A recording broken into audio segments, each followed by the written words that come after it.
Assalamualaikum warahmatullahi wabarakatuh. Perkenalkan, nama saya Herlangga. Saya di kelas 10 MI 2. Di video ini, saya mengerjakan tugas bahasa Indonesia dari Bu Tripina Sumarni atau Bu Mani, yaitu mempresentasikan salah satu biodata presiden di Indonesia.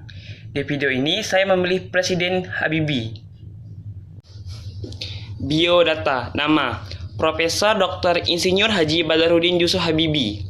Tempat tanggal lahir: Parepare, Sulawesi Selatan, 25 Juni 1936. Wafat: Jakarta, 11 September 2019 pada umur 83 tahun. Penyebab kematian: gagal jantung dan faktor usia. Agama Islam. Pendidikan: sekolah menengah atas Kristen Dago. Kemudian ilmu teknik mesin di Fakultas Teknik Universitas Indonesia Bandung. Sekarang Institut Teknologi Bandung atau ITB. Tahun 1954.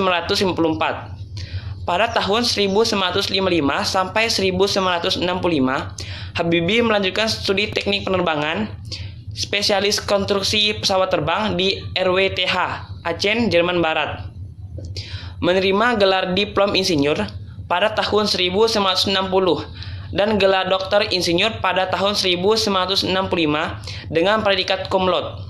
Nama orang tua: Alwi Abdul Jalil Habibie dan Tuti Marini Puspowardojo. Istri: Hasri Ainun Besari. Anak: Ilham Akbar dan Tarik Kemal. Pekerjaan: Habibie pernah bekerja di Messerschmitt Bölkow Blohm, sebuah perusahaan penerbangan yang berpusat di Hamburg, Jerman. Pada tahun 1973, ia kembali ke Indonesia atas permintaan Presiden Soeharto. Habibie kemudian menjabat sebagai Menristek atau Menteri Negara Riset dan Teknologi sejak tahun 1978 sampai Maret 1998. Gebrakan B.J. Habibie saat menjabat sebagai Menristek diawalinya dengan keinginan untuk mengimplementasikan visi Indonesia. Menurut Habibie, lompatan-lompatan Indonesia dalam visi Indonesia bertumpu pada riset dan teknologi, khususnya pula dalam industri strategis yang dikelola oleh PT IPTN, Pindad, PT PAL. Targetnya, Indonesia sebagai negara agraris dapat melompat menjadi negara industri dengan penguasaan ilmu pengetahuan dan teknologi. Sementara itu, ketika menjabat sebagai Menristek, Habibie juga terpilih sebagai Ketua Ikatan Cendekiawan Muslim Indonesia atau ICMI. Yang pertama, Habibie juga terpilih secara aklamasi menjadi Ketua ICMI pada tanggal 7 Desember 1990. Puncak karir Habibie terjadi pada tahun 1998, di mana saat itu ia diangkat menjadi Presiden Republik Indonesia. 21 Mei 1998 sampai 20 Oktober 1999. Sebelumnya menjabat sebagai Wakil Presiden ke-7 pada tanggal 14 Maret sampai 14 Maret 1998 hingga 21 Mei 1998 dalam Kabinet Pembangunan 7 di bawah Presiden Soeharto. Riwayat pekerjaan: Direktur Utama PT Industri Angkatan Darat atau Pindad, Ketua Badan Pengkajian dan Penerapan Teknologi atau BPPT, Ketua Badan Pengelola Industri Strategis atau BPIS, Ketua Badan Riset tahun 1999,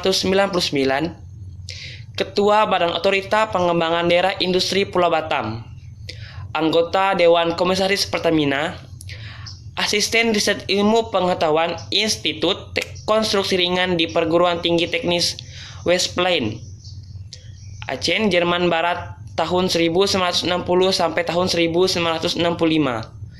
Kepala Departemen Riset dan Pengembangan Analis Struktur Hamburg, Jerman Barat 1966 sampai 1969.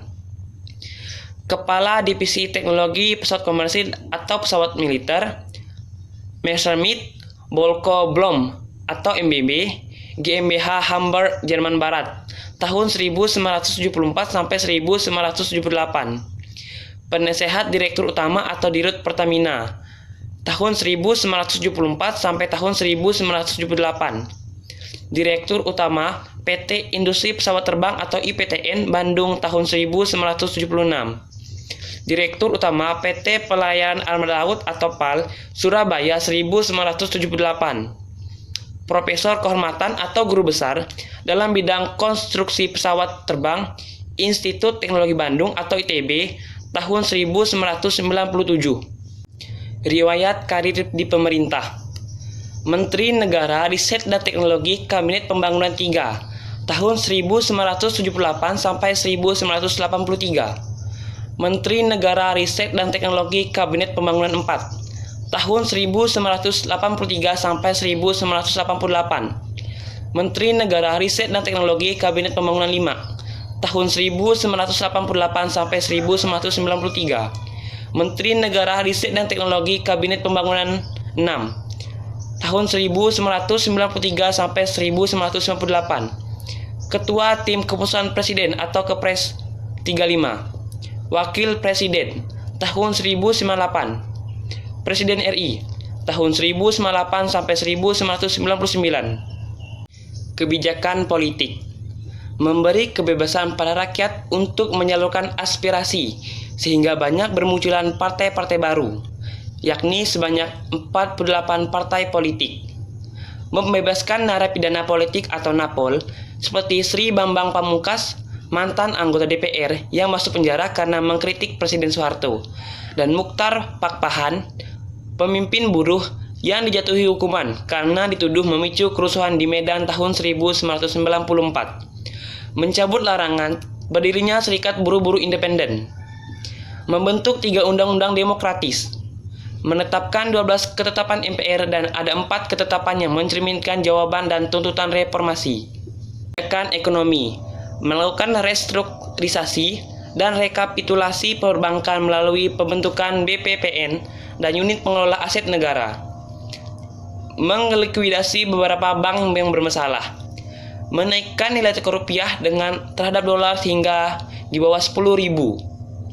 Membentuk lembaga pemantauan dan penyelesaian masalah utang luar negeri. Mengimplementasikan reformasi ekonomi yang disyaratkan IMF. Mengesahkan Undang-Undang Nomor 5 Tahun 1999 tentang larangan praktik monopoli dan persaingan yang tidak sehat. Mengesahkan Undang-Undang Nomor 8 Tahun 1999 tentang pelindungan konsumen. Akhir jabatan Presiden Habibie. Menurut pihak oposisi, salah satu kesalahan terbesar yang ia lakukan adalah ia memperbolehkan diadakannya referendum Provinsi Timur Timur, sekarang Timor Leste. Ia mengajukan hal yang cukup menggemparkan publik saat itu, yaitu mengadakan jajak pendapat bagi warga Timur Timur untuk memilih mereka atau masih tetap menjadi bagian dari Negara Kesatuan Republik Indonesia dan menjadi negara terpisah yang berdaulat pada tanggal 30 Agustus 1999. Kasus inilah yang mendorong pihak oposisi yang tidak puas dengan latar belakang Habibie semakin giat menjatuhkannya. Upaya ini akhirnya berhasil. Saat sidang umum tahun 1999, ia memutuskan untuk tidak mencalonkan diri lagi setelah laporan pertanggungjawabannya ditolak MPR. Pandangan terhadap pemerintahan Habibie pada awal reformasi cenderung bersifat negatif. Tapi sejalan dengan perkembangan waktu, banyak yang menilai positif pemerintahan Habibie. Salah satunya pandangan positif itu dikemukakan oleh El Misbah Hidayat dalam buku Reformasi Administrasi Kajian Komparatif Pemerintahan 3 Presiden. Terima kasih telah menonton video ini. Mohon maaf jika masih banyak kekurangan. Wassalamualaikum warahmatullahi wabarakatuh.